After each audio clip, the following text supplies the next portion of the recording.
Hello everybody, this is Chinmay. Welcome back to my channel. In this video I am going to discuss another interview question.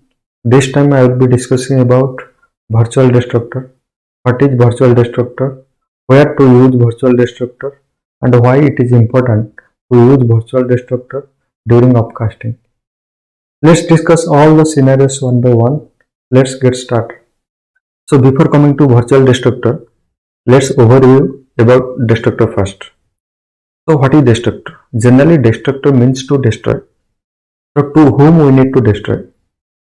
The memory space used by the object or instance of a class we need to destroy after the use, right?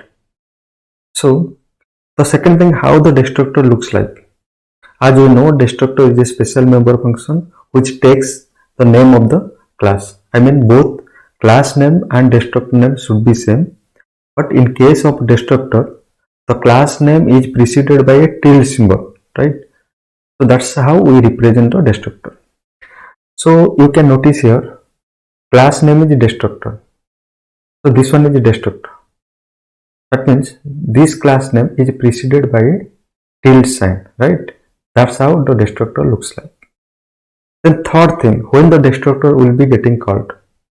So when the object or instance of a class goes out of scope or the execution of main function is about to end, then the destructor will automatically called and it will delete or destroy or clean or free the memory space used by the object or a instance of that class, right?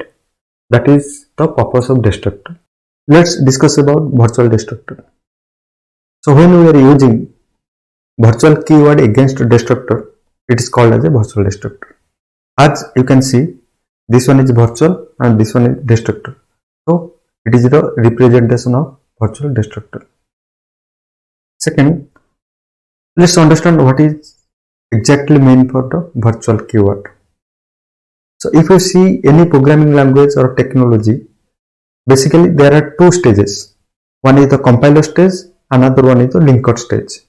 So when we are encountering the word virtual or we are coming across the virtual keyword, that means virtual means dynamic means late binding means linker time means the decision taken during runtime. As against of this, compile means static means early binding means the decision taken during the compiler phase. That's clear, right? So when we see virtual, then we think about the dynamic, and it is a concept, I mean it is a decision taken during the linker phase, I mean runtime phase.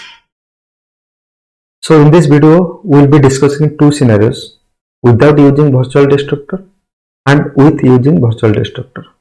Without using virtual destructor, what will happen? As we all know, in case of inheritance, there is a base class or a parent class and there is a derived class. Derived class will inherit the base class properties, right? So as we can notice, so class base is the base class or parent class and class derived is the derived class. For base class we have one destructor. Similarly for derived class we have one destructor. So inside main we are newly creating a derived class object and we are assigning this object to base class pointer object, and this is called upcasting. So basically there are two casting, one is the upcasting and another one is the downcasting. But practically downcasting is not possible and this is not in our scope, we'll discuss later. So what exactly do we mean by the upcasting? See, base class is the upper class and derived class is the lower class, right? So when we are casting down to up, that means it's a upcasting, right? So that's the concept of casting. And next line we are deleting B. We are deleting B means B is the base class pointer object. So this will call the base class destructor. That means this class destructor it will be calling. But it won't call derived class destructor. It will simply ignore or skip derived class destructor. So it will lead memory leak, and we all know how dangerous is memory leak.